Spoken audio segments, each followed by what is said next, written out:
भारत के अंदर उत्तर दक्षिण पूरब पश्चिम सर्वत्र महाराणा प्रताप के बारे में हर व्यक्ति के मन में श्रद्धा का भाव है। दुनिया के अंदर आप जाएंगे, दुनिया के अंदर महाराणा प्रताप के बारे में, महाराणा सांगा के बारे में, महारानी पद्मिनी के बारे में, महाराणा कुंभा के बारे में और बप्पा रावल से प्रारंभ हुई इस परंपरा के बारे में हर भारतीय नमन करता है। कोई संदेह नहीं, कोई संदेह कहीं भी नहीं है, क्योंकि राष्ट्र के प्रति जो भी योगदान देगा उसका स्मरण लंबे समय तक होता है। और इसीलिए हम आज इतिहास को स्मरण नहीं कर रहे हैं, बल्कि इतिहास बनाने वाली धरती का साक्षात्कार कर रहे हैं, उसका साक्षात कर रहे हैं। इतिहास कैसे बनता है, ये चित्तौड़गढ़ का दुर्ग उसका प्रतीक है। इतिहास कैसे बनाया जाता है, त्याग और बलिदान की परिपाटी क्या होती है, ये दुर्ग उसका प्रतीक है। आज का ये श्रद्धांजलि समारोह हम सबको इस बात के लिए भी प्रेरित कर रहा है, इस बात के लिए भी प्रेरणा दे रहा है कि आने वाले समय में किसी बेटी और किसी बहन को इस प्रकार के दौर से न गुजरना पड़े, उस प्रकार की स्थितियों का सामना न करना पड़े।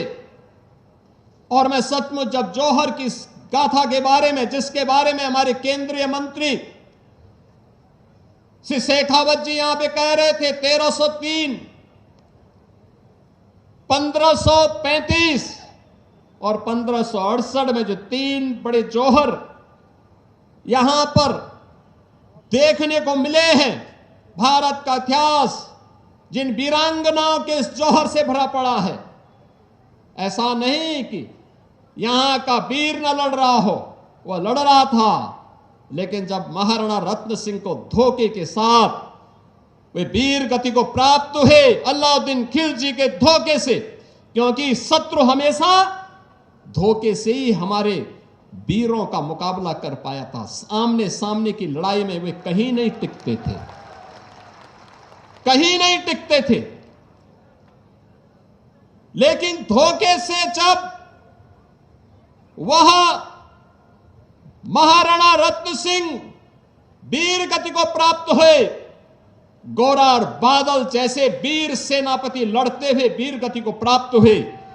तो महारानी पद्मिनी के नेतृत्व में हजारों वीरांगनाओं ने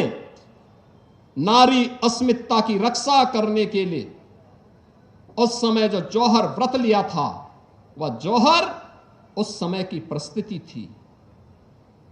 उस समय की परिस्थिति थी। नारी गरिमा का, नारी गौरव का एक श्रेष्ठतम उदाहरण था कि किसी भी धर्मी को एक केवल नारी नहीं, भारत माता की धरती पर टिकने नहीं देंगे। और अगर अब भारत माता की धरती पर ऐसा नहीं,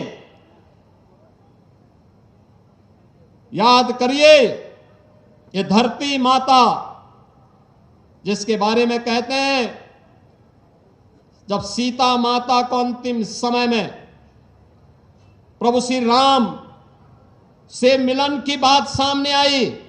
तो धरती माता के सामने माता सीता ने एक ही व्रत लग लिया था।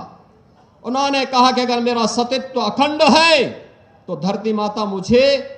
अब अपने गोदी में समाहित करो। और यह जो संकल्प माता सीता का था, वही संकल्प महारानी पद्मिनी ने यहां पर दिखाया था इस जौहर के नाम पर। यह वही संकल्प है जो नारी गरिमा का प्रतीक था, और ये भारत की धरती को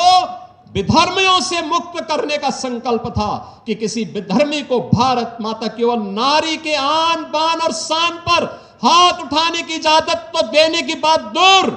भारत की धरती पर उसके कदम न पड़े, इस बात का वह संकल्प था, वह प्रेरणा आज भी हम सबको लगातार झकझोर रही है, लगातार झकझोर रही है। और इसीलिए उत्तर प्रदेश में जब हम लोगों की सरकार बनी तो हम लोगों ने उस समय बार इस बात को कहा, मैंने वहां के अभिभावकों से, सभी प्रदेशवासियों से, सबसे मैंने अनुरोध किया था। मैंने कहा भी देखो, अपराध और अपराधियों के प्रति और नारी गरिमा और नारी सुरक्षा के मामले में सरकार जीरो टॉलरेंस के तहत काम करेगी। याद करना, अगर किसी ने किसी बहन और बेटी की सुरक्षा पर हाथ डालने का दुस्साहस किया तो अगले चौराहे पर यमराज उसका इंतजार कर रहा होगा।